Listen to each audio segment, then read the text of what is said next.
Bună ziua tuturor! Astăzi vă prezint o soluție pe care utilizatorii de rețea monofazată o așteptau de mult timp. Dacă sunteți deja familiarizați cu cazanele ionice, știți care este principalul lor avantaj: simple, fiabile și incredibil de eficiente.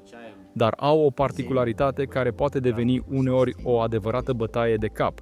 Puterea cazanului depinde direct de calitatea apei din instalație. Și exact această problemă o rezolvăm astăzi.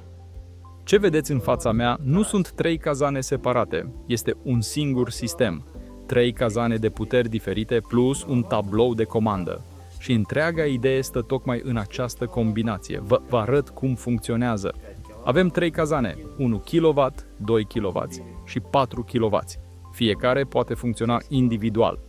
Puteți combina oricare două sau le puteți porni pe toate 3 împreună.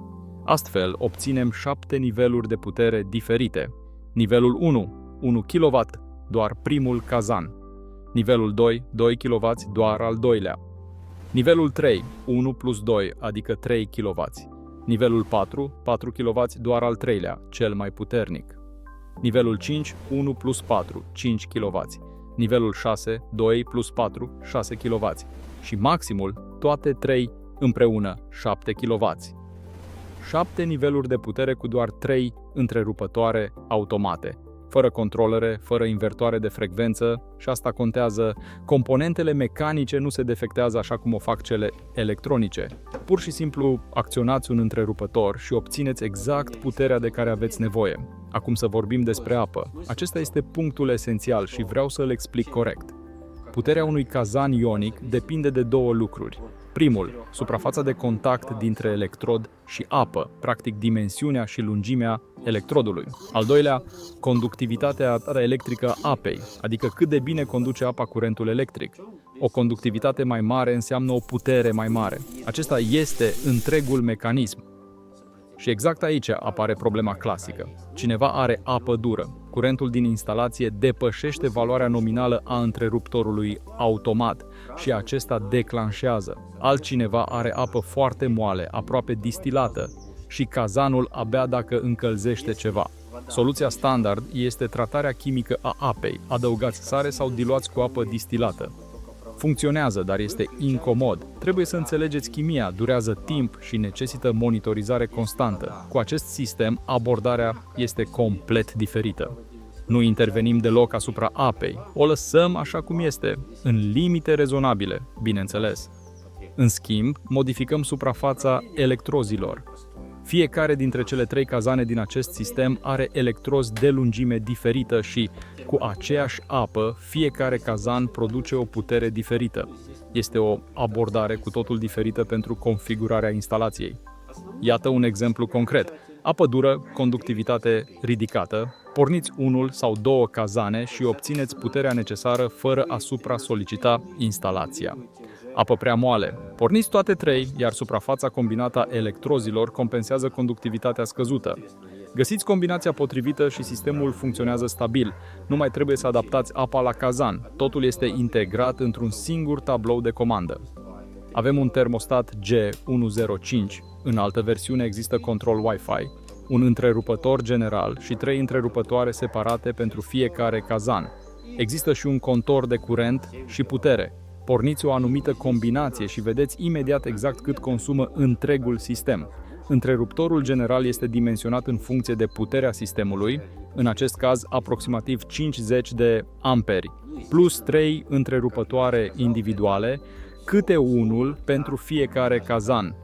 Atât vă trebuie pentru comandă. Fără controlere complicate, fără programare, acționați combinația dorită, aruncați o privire la ampermetru și vedeți imediat puterea reală a sistemului în timp real, chiar pe panou. O notă importantă despre valorile de putere. Toate valorile 1, 2, 3, 4 kW și așa mai departe sunt calculate pentru apă cu o conductivitate de aproximativ 200 de microsiemeni pe centimetru. Aceasta este valoarea medie pentru apa de la robinet obișnuită.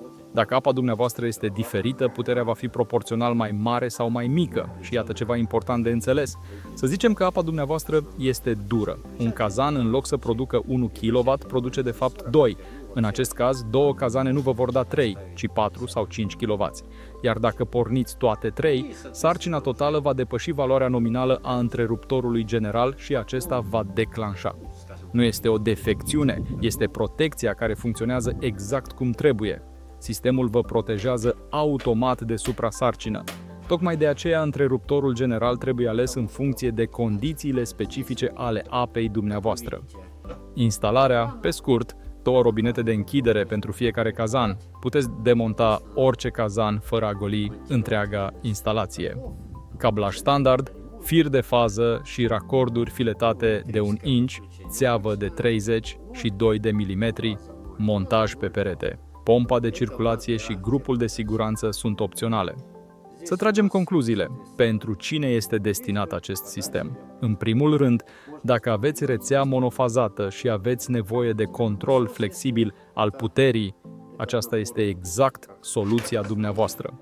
În al doilea rând, dacă apa din instalație variază ca și calitate sau pur și simplu nu îi cunoașteți conductivitatea, în loc să vă ocupați de chimia apei, alegeți pur și simplu combinația potrivită de cazane. În al treilea rând, dacă aveți nevoie de reglarea treptată a puterii fără un controller electronic, 7 niveluri de la 1 la 7 kW reprezintă o flexibilitate serioasă pentru un sistem monofazat. Ca suprafață acoperită, acest sistem este conceput pentru locuințe de până la aproximativ 140 de metri pătrați cu izolație termică bună și cu o rezervă confortabilă. Funcționează excelent și pentru încălzirea unui boiler de apă caldă menajeră. Acesta nu este un simplu cazan cu 3 secțiuni. Este un sistem care se adaptează la apa dumneavoastră, la nevoile de încălzire și la rețeaua electrică, fără chimie, fără programare, fără configurare complicată. Mă numesc Jean, sunteți pe canalul Cazane Ionice. Dacă aveți nevoie de un astfel de sistem, luați legătura cu mine. Vă voi ajuta să găsiți soluția potrivită pentru locuința dumneavoastră. Abonați-vă! Urmează mult mai mult conținut util.